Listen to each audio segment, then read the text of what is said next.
Штрајк со глад најавуваат работниците на Еврокомпозитот пред владата ако во најбрз можен рок не им го исполнат ветувањето за исплата на заостанатите плати и придонеси. По средбата со владините представници добиле ветување дека за неколку дена ќе им легнат пари на сметка, но и покрај тоа работниците веќе и не веруваат во ништо. Во знак на револт тие поставија и шатори пред владата каде ќе кампуваат се додека не им се подмири долгот. Доколку не добијаме цврсто ветување од премиерот или вице-премиерот, кој најмногу е запознат со проблемите на нашата фирма, остануваме и понатаки во овие услови, како што гледате, дош, студ, ако треба и со глад ќе протестираме до решавање на проблемите.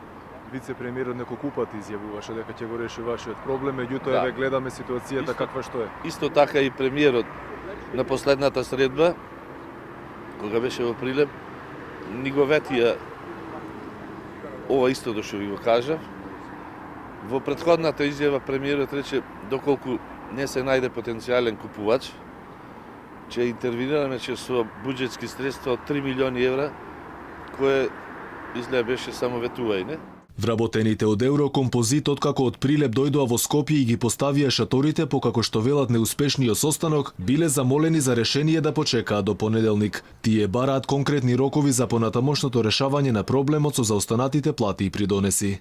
Овие лаги нема крај и не знаеме ние решивме, како што кажа и колегава, остануваме на овие невремина, дождој, студој, ако треба и со глад ќе протестираме, дур не се реши проблемот.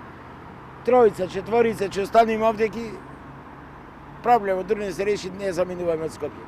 Работниците од Еврокомпозит веќе со месеци си ги бараат 18 заостанати плати на исплатените придонеси за 7 години, како и ветената отпремнина за 154 работници, зашто добар дел од нив доброволно прифатија да заминат како технолошки вишок. Инаку Прилепскиот загубар само на вработените им должи околу 5 милиони евра.